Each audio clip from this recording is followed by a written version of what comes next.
하나님 나라 백성들은 어떠한 삶을 살아야 되는가에 대한 말씀을 함께 나누고자 합니다. 마태복음 5장에서 7장까지는 예수님께서 산에서 말씀하셨던 산상수훈입니다. 산상수훈 중에서 우리가 지금 말씀을 보고 있는 팔복은 서론 부분이라고 생각하시면 되겠습니다.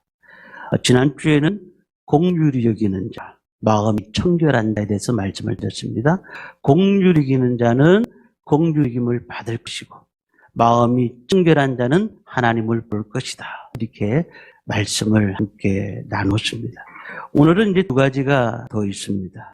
첫 번째는 화평하게 하는 자입니다. 화평하게 하는 자. 말씀을 읽었습니다만은 우리 구절 말씀을 함께 읽도록 하겠습니다. 같이 읽습니다. 화평하게 하는 자는 복이 있나니 그들이 하나님의 아들이라 일컬음을 받을 것이며. 화평한다. 우리가 이 화평한다는 말을 조금 더 깊이 있게 생각해 볼 필요가 있는데 우리는 그런 생각이 듭니다. 화평한다. 평화를 누린다. 근데 우리가 이것을 우리 개인으로 볼 때는 우리 가정의 화평, 또한 우리 나라의 화평, 이 정도 수준으로 우리는 생각할 수가 있습니다. 그렇지만 예수님께서는 그렇게 말씀을 하지 않으셨습니다. 우리가 여행을 하다 보면, 특별히 세계 곳곳을 가다 보면 평화공원이라는 데를 보게 됩니다. 평화공원. 세계 곳곳에 자리 잡은 곳이 평화공원이 있는데 그곳은 꼭 보면 전쟁이 터진 곳이었습니다. 우리 제주도에 가보면 4.3 평화공원이 있습니다. 그리고 일본에도 가보면 평화공원이 있지 않습니까? 부산에서도 유엔 공원 묘지가 있습니다. 이게 평화공원으로 조성해 놓은 것입니다. 6.25 때 16개국이 젊은이들이 와서 이 나라에 피를 흘렸습니다. 그리고 미국 사람들만 54,000명이 되는 미국의 젊은이들이 이곳에서 죽어갔습니다. 수십만 명의 외국인들이 우리나라를 위해서 죽었습니다. 그것을 추모하기 위해서 유엔 평화공원을 조성을 한 것입니다. 그런데요, 늘 우리가 생각할 수 있는 평화공원 앞에는 전쟁이 있었다는 사실이에요. 그러니까 어김없이 기념비를 세웁니다. 다시는 우리 이런 전쟁을 하지 말자. 다시는 이 피해에 대해서 헛된 값을 치르지 말자. 지금 우리 전 세계를 볼 때에 전쟁한 국가들이 하나씩 늘고 있습니다. 러시아와 우크라이나 전쟁이 1년이 넘었는데도 아직 끝나지 않습니다. 왜 그런 평화공원은 계속 세워지는데도 불구하고 왜 이렇게 계속해서 전쟁이 사라지지 않는 것인가? 우리가 이 성경에 대해서 한번 봐야 됩니다. 화평이 뭔가? 평화가 무엇인가? 히브리어는 샬롬입니다. 샬롬 이렇게 우리가 인사를 하지 않습니까? 그리고 헬라어는 에이레네라는 뜻입니다. 에이레네. 이게 조금 차이가 있는데 우리가 아는 평화는 뭘까요? 평화는 전쟁이 일어나지 않고 그리고 고통이 없는 상태, 이것을 우리는 평화다라고 정의를 할 수가 있습니다. 그런데 주석가 바클레이는 화평에 대해서 이런 얘기했습니다. 완전하고 모자람이 없는 행복의 상태, 전혀 모자라지 않는 상태를 얘기하는 겁니다. 경제적으로, 영적으로, 그리고 또한 심리적으로 모자라지 않는 상태를 화평이다. 신약 성경에 에이레라는 말이, 평화라는 말이 88회가 나오고 신약 전체의 400회 정도가 에이레라는 말이 다 나옵니다. 그렇다면 이 화평이 얼마나 귀한지 알 수가 있습니다. 하나님께서 우리에게 왜 평화에 대한 말씀을 하시고 우리 가정과 국가와 모든 전 세계에 대해서 말씀하시면서 화평하라라고 말씀하셨을까요? 근데 우리가 샬롬이라는 것을 알아야 됩니다. 이 샬롬이라고 유대인들은 인사를 하지 않습니까? 그 샬롬이라는 뜻은 정확하게 보면은 죄가 없는 상태를 얘기하는 겁니다. 다시 말하면 하나님 보시기에 심히 좋은 상태를 얘기하면서 샬롬이라고 얘기합니다. 그런데 예수님은 말씀하십니다. 뭐라고요? 화평하게 하는 자는 복이 있나니. 이것이 소극적인 의미일까요? 그냥 너희 가정이 화평해라. 너가 지금 몸담고 있는 직장이 화평해라. 이렇게 말씀하시는 화평일까요? 그런데 예수님께서 말씀하시는 화평은 그런 화평이 아닙니다. 두 사람이 싸웠습니다. 그리고 한 사람이 죽었습니다. 그러면 평화가 옵니까? 부부간에 막 싸움이 났습니다. 그런데 자식들 때문에, 눈치 때문에 차마 갈라서지 못하는 그런 상태에서 살아갑니다. 그게 화평입니까? 결국은 평화로운 것처럼 보여요. 그러나 언젠가 어떤 문제가 터지면 다시 또 그 싸움이 일어난다는 사실이에요. 예수님이 말씀하셨던 평화는 그런 평화를 얘기하는 것이 아닙니다. 요한복음 14장 17절에 보니 평안을 너희에게 끼치노니 곧 나의 평안을 너희에게 주겠다. 내가 너희에게 주는 것은 세상이 주는 것과 같이 아니하다. 세상이 주는 평화와 같지 않다고 말씀하셨습니다. 자, 오늘 말씀 다시 볼까요? 5장 9절 보니까 화평하게 하는 자는 복이 나니 그들이 하나님의 아들이라 일컬음을 받을 것이라. 자, 우리는 어떻게 화평해야 될까요? 여기서 예수님이 말씀하셨던 평화에 대한 말씀을 우리는 세 가지로 볼 필요가 있습니다. 첫 번째는 하나님 사이를 적극적으로 화평하게 해야 됩니다. 하나님과 사람들 사이를 화평하게 하는 것이 우리가 의무입니다. 우리 잘 아시는 말씀이 있습니다. 고린도후서 5장 17절 말씀 보면 이런 말씀이 있습니다. 그런즉 누구든지 그리스도 안에 있으면 새로운 피조물이라. 이전 것은 지나갔으니 보라 새 것이 되었도다. 이 말씀 너무 잘 알아요. 그런데 이 말씀 뒤에 나오는 말씀이 어떻는지는 다 몰라요. 우리가 정말 예수 그리스도 안에 있으면 새로운 피조물이 되었습니다. 새롭게 되어졌습니다. 그렇다면 우리는 어떤 사람이 되어야 될까를 18절에 말씀하고 있습니다. 모든 것이 하나님께로 났으며 그가 그리스도로 말미암아 우리를 자기와 화목하게 하시고 또 우리에게 화목하게 하는 직분을 주셨으니 화목하게 하는 직분을 줬다. 우리의 직책이 뭐라고요? 화목하게 하는 직분이에요. 우리 모든 직분은 사람들을 화목하게 하는 직분입니다. 그러니까 이 말씀을 주셨다는 겁니다. 우리의 삶들이 어떻는지 한번 바라봐야 됩니다. 아무리 외모가 훌륭하고 재능이 뛰어나고 지위가 높아도 우리는 하나님과의 원수된 삶을 삽니다. 왜냐하면 죄로 말미암아 원수의 길을 가고 있었죠. 그런데 십자가의 보혈의 피로 우리가 예수 그리스도 안에서 제 사함을 얻었습니다. 그리고는 예수님 안에서 우리는 거룩한 사람으로서 주님께서 우리를 이끌어 가시는 겁니다. 자, 우리가 할 일이 뭘까요? 예수님께서 이 땅에 오신 것은 화평하게 하기 위해서, 많은 사람들에게 평화를 주기 위해서 이 땅에 오셨다면 우리는 해야 할 일이 무엇일까요? 그것은 우리도 화평케 하게 만드는 겁니다. 어떤 화평요? 예수 그리스도 안에서 화평하게 만드는 겁니다. 주님의 사랑 안에서. 저희 교회 처음에 이제 기적을 시작하고 계셨던 우리 권사님이 계십니다. 그 당시에 연세가 79이었죠. 저희 교회가 12년, 13년 됐으니까 70년이니까 79에 우리 교회에 오셔서 집사님으로 계셨는데 지난주 화요일 날 자기 아드님이 전화 왔어요. 전화 와가지고 목사님 우리 어머니가 좀 위독하시다고 이진희 권사님 얘기하는 겁니다. 위독하시다고 연락. 제가 급하게 병원에 갔습니다. 병원에 갔어요. 원래 갈 수가 없더라고요. 코로나 아직 끝난 것도 아닌데다가 중환자실이다 보니까 갈 수가 없어요. 근데 아들이 정말 의사선생님한테 정말 전 목사님을 꼭 만나게 해야 된다. 그래서 제가 중환자실에 갔습니다. 다 힘들어 하시더라고요. 저를 보니까 손을 꼭 잡으세요. 권사님 꼭 잡으세요. 그래서 제가 이런 얘기 했습니다. 권사님 마음 편하세요? 그리고 마음을 편안하게 두세요. 그리고 우리는 다 똑같이 죽음 앞에 서는 겁니다. 그러니 천국 가는 확신을 가지셔야 됩니다. 천국에 대한 확신 있으세요? 그렇게 물어봤더니 고개를 끄덕끄덕거리면서 그렇다는 거예요. 제가 다른 말 하지 않았습니다. 천국에 대한 확신이 있다면 그렇다면 권사님 지금 죽으면 헛된 죽음이 아니다. 그러니 권사님 편안하게 예수 믿는 사람들의 죽음도 많은 자식들이 볼 때, 자녀들이 볼 때, 야, 정말 우리 엄마가 예수 믿고 죽었는데 엄청 편하게 돌아갔다라는 소리를 들어야 되겠다는.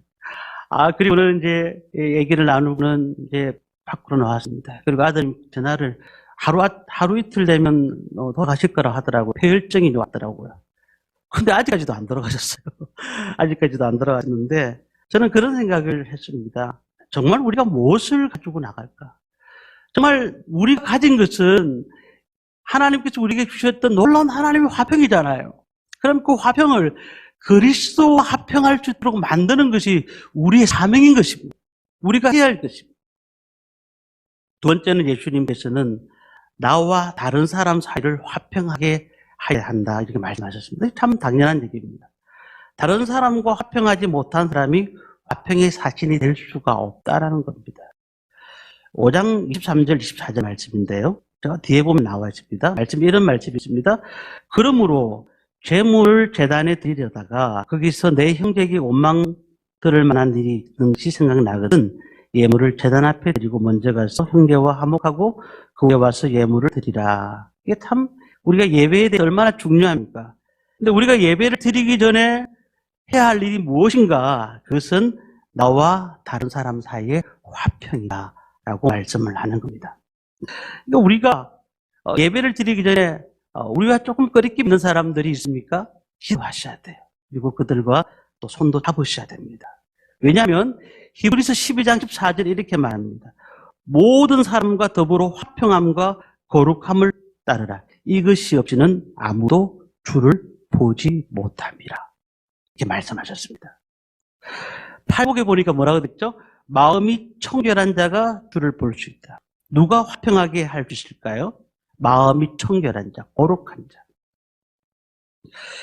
철학자 중에서 쇼펜하우라는 사람이 있습니다. 짧은 우화를 하나 썼습니다. 고슴도치 2마리가 있는 거예요. 고슴도치가. 근데 한겨울이 왔습니다. 한겨울이 오니까 너무 춥잖아요. 그래서 혼자 살 수가 없는 거예요. 그래서 둘이 상의한 겁니다.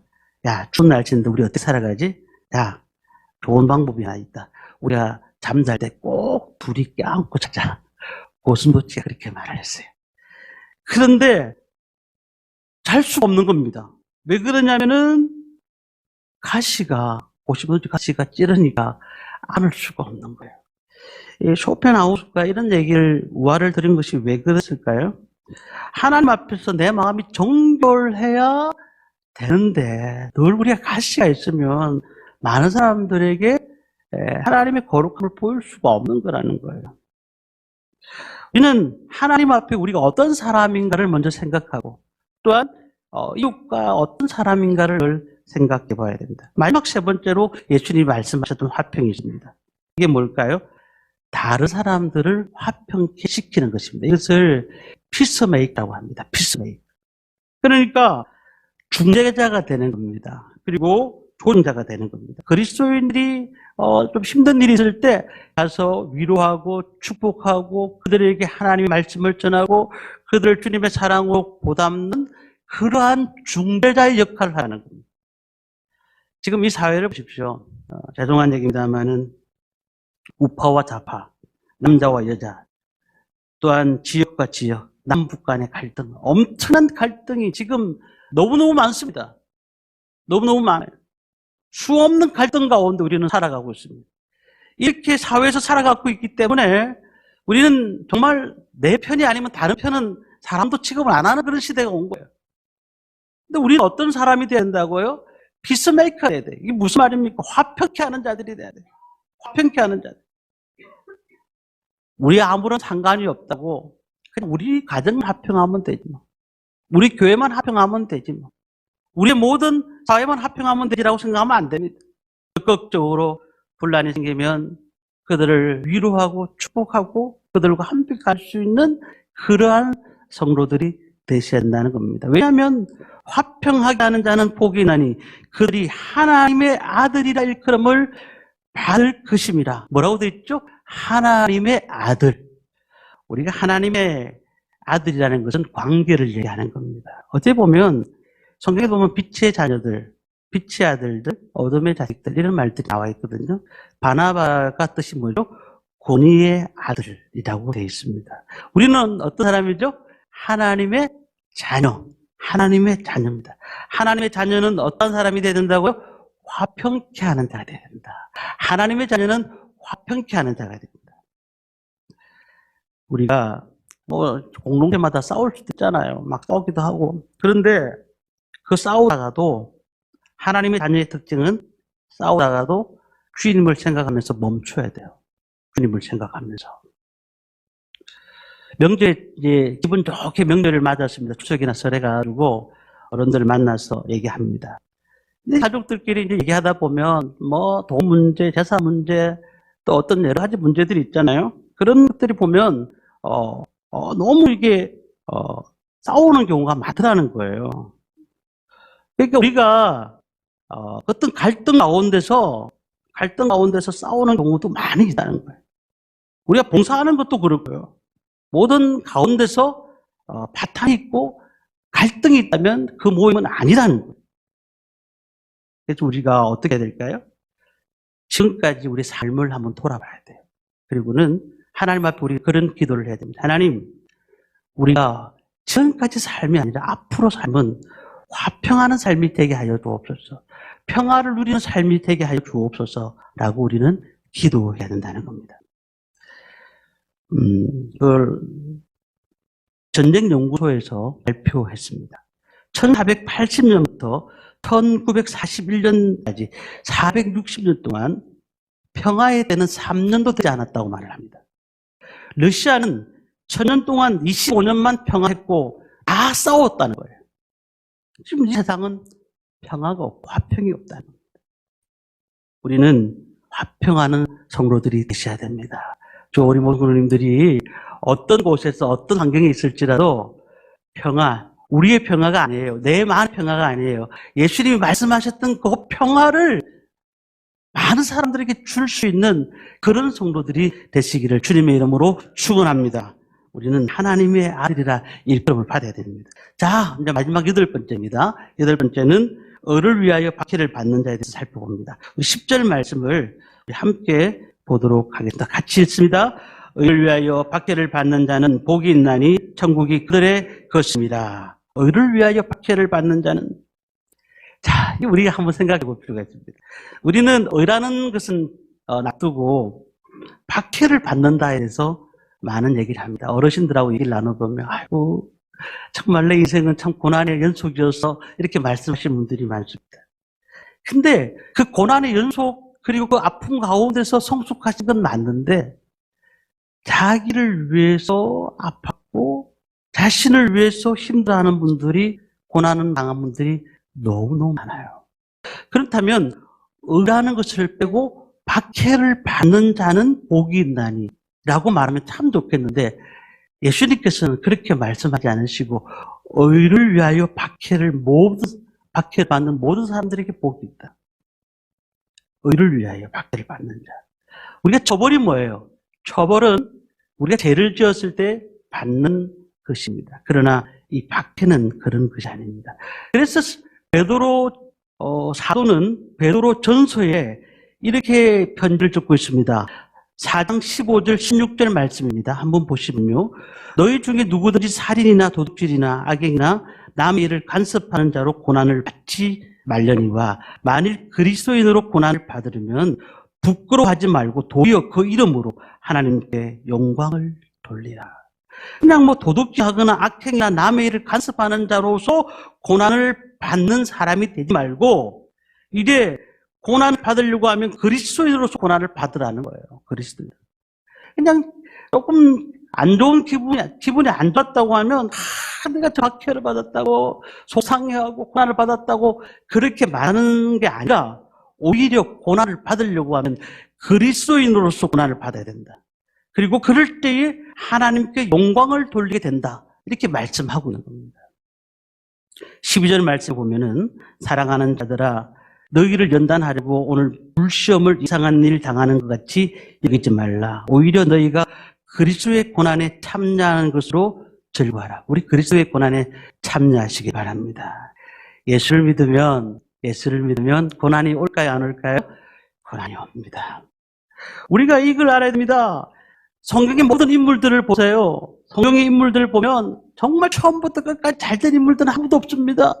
그 고난 가운데서 그 어려운 가운데서 하나님이 연단시키시고 하나님 말씀을 통해서 그 영이 새롭게 되어져 가면서 하나님 복받는 자로서 나가게 된 겁니다. 스데반 집사님도 예수 믿는다는 죄 때문에 죽음을 당했잖아요. 다니엘은 그 하나님 앞에 예배한다는 것 때문에 그 사자굴 속에 끌려갔습니다. 그렇지 않습니까? 그래 의를 위하여 핍박을 당할 때에 그것을 박해라고 말하는 겁니다. 우리나라의 순교자 기념관에 가보시면은 의를 위해서 복음을 전하다가 돌아가신 분들이 얼마나 많은지 모릅니다. 그렇다면 이 시대는 복음이 박해가 없나요? 있습니다. 있는데 우리 성도들은 박해를 받지 않으려고 합니다. 박해를. 예수 믿다가 가족들이 핍박을 합니다. 너 교회 다니더니 왜 그렇게 사람이 변했느냐? 너 교회 다니니까 더 이상해졌다. 자꾸 박해를 하는 겁니다. 그런데 우리가 그 박해를 받을 때 우리는 하나님의 아들이라는 사실을, 하나님의 자녀라는 사실을 먼저 기억하셔야 됩니다. 왜냐하면 하나님의 자녀들은 당연히 박해를 받는 것이에요. 하나님의 사람들은 당연히 꼭 박해를 받는 것입니다. 우리 앞에 세대 분들, 목회자들, 또 우리 성도님들은 얼마나 많은 박해를 받고 예수를 믿었습니까? 정말 교회 다닌다고 그냥 다리를 몽둥이를 부어버렸다고 하고 성경책을 다 불태워버리고 말이죠. 얼마나 어려운 일이 당해서 그런데도 주일만 되면 다 교회 와가지고 예배를 드리는 거예요. 그게 그 시대에 하나님 믿는 성도들이 이렇게 많이 생긴 원인이 된 거 아니었습니까? 우리가 십자가에 대해서 고민을 할 필요가 없어요. 어떤 집사님이 있었습니다. 경제적으로도 또 여러 가지 복잡한 문제가 많아요. 남편도 예수를 안 믿고 너무 힘든 가운데 하는 그런 가운데 기도하는 가운데 잠이 들었습니다. 잠이 들었는데 한 번은 자기를 보니까 커다란 십자가를 끌고 간 거예요. 커다란 십자가. 근데 저 멀리서 보니까 예수님이 오시는 거예요. 이 집사님이 보니까 너무 십자가가 무거우니까 예수님한테 말했어요. 예수님, 십자가가 너무 무거워요. 조금만 잘라주세요. 그래서 예수님이 웃으시면서 그래 조금 잘라줄게 하고 잘라주셨어요. 그래 조금 더 가다 보니까 또 십자가 자꾸 지는데 더 무거운 거예요. 또 잘라달라고 그걸 3번이나 한 겁니다. 그런데 그 십자가가 너무 들기는 편한 거예요. 그런데 주위에 있는 사람들을 보니까 십자가가 되게 무겁게 보여요. 놀라운 거는요. 그런 가운데 요단강 앞에 섰습니다. 그 사람들이 십자가 무거운 사람들이 십자가를 그 다리 삼아서 놓고 그 천국을 향해 가는 거예요. 근데 자기가 가진 십자가는 벌써 3번이나 잘랐거든요. 3번 잘랐기 때문에 그게 강을 놓을 수가 없는 십자가라는 거예요. 십자가 때문에 자신은 가지 못했습니다. 집사님은 너무나 서러워서 강가에 주저앉아서 울고 말았습니다. 그리고 꿈을 깨었다는 겁니다. 우리의 삶 가운데 예수 믿고 고난 안 받으려고 하시면 그게 더 힘든 겁니다. 우리는 예수 믿으면 고난 오는 것입니다. 어려운 삶을 살려고 하면은 고난이 오는 것입니다. 그렇기 때문에 우리 그리스도를 위한 고난, 정말로 이 고난이 결국 패배나 저주가 아니에요. 노 크로스, 노 크라운이라는 말이 있잖아요. 정말 고난 없이 영광이 없는 겁니다. 우리는 주님 앞에 온전히 서기를 바랍니다. 12절 말씀 우리 한번 읽어보도록 하겠습니다. 12절 말씀 같이 읽겠습니다. 기뻐하고 즐거워하라. 하늘에서 너희의 상이 큼이라. 너희 전에 있던 선지자들도 이같이 박해하였느니라. 뭐라고요? 하늘의 상이 크다. 그리고 전에 믿었던 모든 사람들도 이렇게 박해를 당했느니라 라고 얘기를 하고 있다는 겁니다. 이게 뭐예요? 참된 크리스찬이 되었다는 겁니다. 이 땅에 우리 살 때에 이렇게 생각하셔야 됩니다. 오늘까지 8복을 다 공부했습니다. 심령이 가난한 자는 복이 있나니 천국 저희 것이며부터 해가지고 마지막 밖에까지 말씀을 드렸는데 우리가 이렇게 살면 세상 사람들이 웃었다고 할 겁니다. 야, 참 너 어떻게 그렇게 살 수가 있냐. 세상은 그렇게 사는 게 아닌데. 그럴지라도 우리는 예수님께서 말씀하셨던 이 말씀을 통하여서 살아가야 된다는 겁니다. 사람들이 우리를 박해합니다. 야, 그렇게 살아야 되겠느냐. 그러나 복된 삶은 세상 사람들의 장단에 맞추는 것이 아닙니다. 우리는 말씀의 장단에 맞춰서 말씀대로 살아갈 때 하나님께서 그 삶을 통하여서 복되다고 말씀하시면서 우리의 상이 크다고 말씀하시는 겁니다. 이 팔복대로 살아가 보십시오. 옆에 있는 사장님이 좋아하시겠습니까? 일을 시키는 사람이 좋아하겠습니까? 세상의 원리는 그런 게 아닌데요. 그렇지만 우리는 그렇게 살아가야 될 줄 믿습니다. 예수님이 원하는 방법, 하나님이 원하시는 길이 뭘까? 늘 생각하시면서 이제 우리 상급을 위해 달려가는 건 아니지만 의를 위하여 핍박을 받으면서 주님이 주셨던 놀라운 은혜를 경험하시는 저와 모든 손님들이 되시기를 간절히 소망합니다. 돈을 굉장히 좋아하는 한 아내가 있었습니다. 근데 그녀는 남편을 너무너무 좋아합니다. 왜 사랑하느냐면 남편이 그렇게 말을 했거든요. 밥 한 번 해주면 5만 원, 그리고 양복을 사려주면 3만 원. 물론 그것 때문에 사랑하는 것은 아니지만 그 돈 때문에 산다고 생각하니까 늘 돈이 기다려지는 거예요. 우리가 그렇게 살아가는 것은 아니거든요. 그잖아요. 남편이 좋아서 아내가 사랑스러워서 사는 거 아니겠습니까? 오늘 우리는요, 하나님과 분명한 관계를 맺으셔야 됩니다. 하나님과 분명한 관계를 맺으면 이 팔복이 부담스러운 복이 아니라 하나님 우리에게 주시는 은혜인 줄 믿습니다. 그러니까 하나님의 관계를 잘 믿으시고요. 말씀을 읽으시면서 묵상하시면서 그 말씀대로 살려고 노력하시길 바랍니다. 그러면은 하나님이 우리에게 큰 은혜를 주실 줄 믿습니다. 말씀을 마칩니다. 모세가 바로의 공주의 아들이라 칭함받기를 거절하고 하나님의 백성과 함께 고난받기를 잠시 제약을 누리는 것보다 더 좋아했다라고 히브리서에 말씀합니다. 오늘 우리는 어려운 일을 당하고 있습니다. 힘든 일을 당합니다. 경제적으로 또한 말 못하는 어려움 가운데 건강 때문에. 그렇지만은 우리가 그런 가운데서도 하나님의 말씀 앞에 서시길 바랍니다. 하나님 앞에 인정받으시기를 바랍니다. 그리고 하나님이 기뻐하시는 일을 하시기를 바랍니다. 그때 하나님의 역사를 이루게 될 줄 믿습니다. 그렇게 사는 모든 성도님들 되시기를 주님의 이름으로 축원합니다.